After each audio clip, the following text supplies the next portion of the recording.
Ang dami niyo!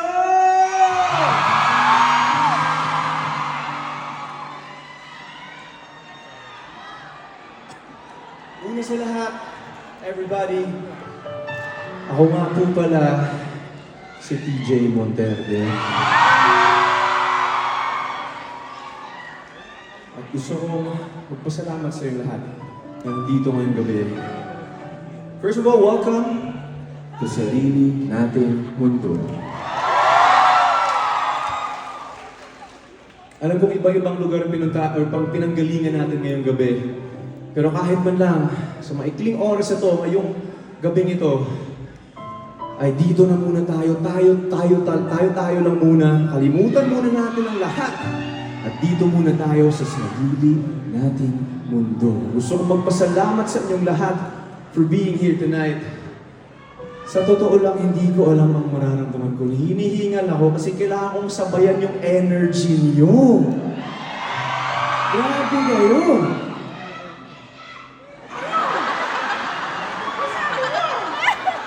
Ano yun? Ano yun? Saan yung sumisigaw? Diyan? Kung diyan yun, sige mamaya, pupunta ako dyan para sa'yo. Ikaw? Ito ba yun? Ano mo, hindi ko alam kung sino yung maingay, masan, kung saan yung bilang ang maingay. Malalaman natin yung mamaya. Pero at this point, wait lang, may tanong muna ako. Una sa lahat, wait lang, ito muna. Lahat pa na nandito ngayong gabi, taga London. Taas kamay tayo, taas kamay. Saan dito ang galing sa London mismo?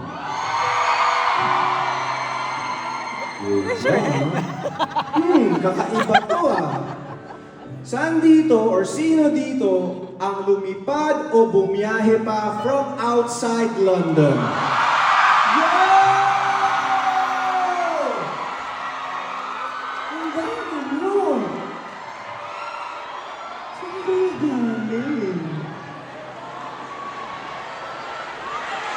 Ilang oras mga binyahin nyo?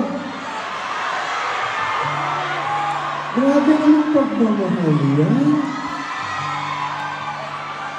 Mamaya aalamin ko talaga yan. Bababa ako dyan magtatanga ako kung saan kayo galing. Mamaya. May mga Bisaya din karong gabi. People! Mga gwapong-gwapa!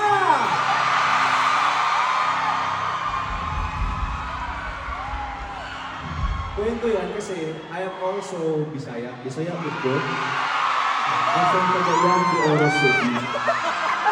Sa mga mga taga-CDO dire, naku mga amigo na tanaw dire, si Larry, ang classmate sa ONA, si Mark Roble, amigo na ako sa Friends Sound Family.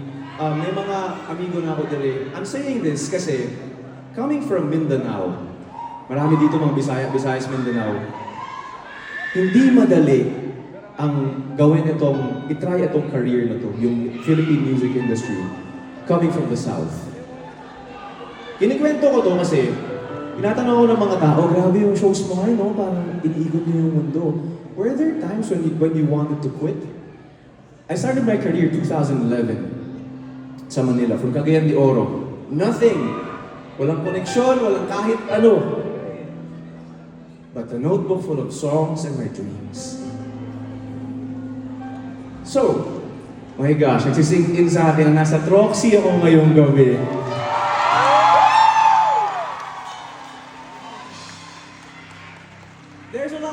There have been a lot of times when I wanted to quit. Maraming mga panahon na, oo, mahirap, lalo na yung mga unang taon ko sa Manila na wala kang kakilala, hindi mo alam anong gagawin. Anong gagawin ko dito? Gusto ko lang naman kumanta at kumawit at magsulat ng kanta. Maraming pagkakataon na, Lado, ayoko na. Music is not for me.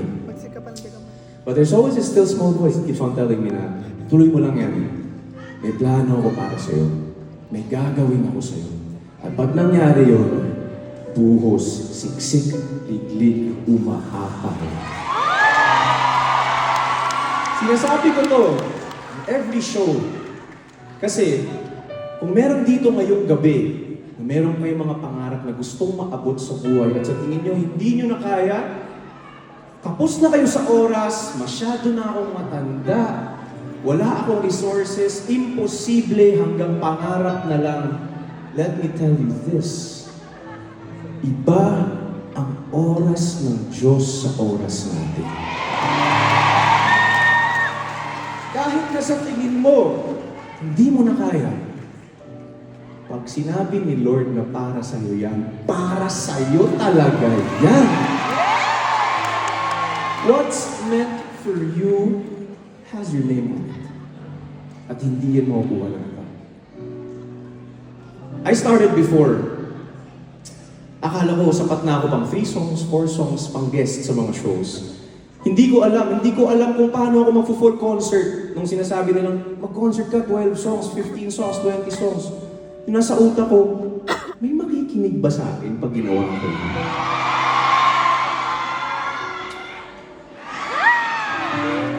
And now, 13 years later, we've been doing Sarili Nating Mundo.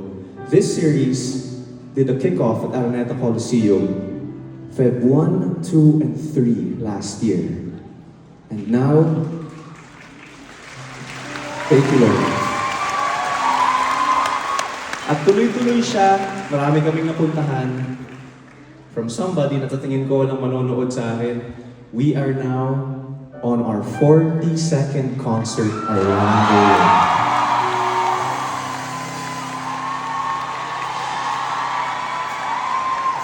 Here at the Troxy in London. Kaya huwag mong bitawan yung pangarap mo. I love you too. Ganun. Pag galit siya, mabait ka na. Yan ang sikreto. I love you too. Again, huwag mong bitawan yan. Meron siyang ano. Kasi pag sinabi ng Page. Video mo.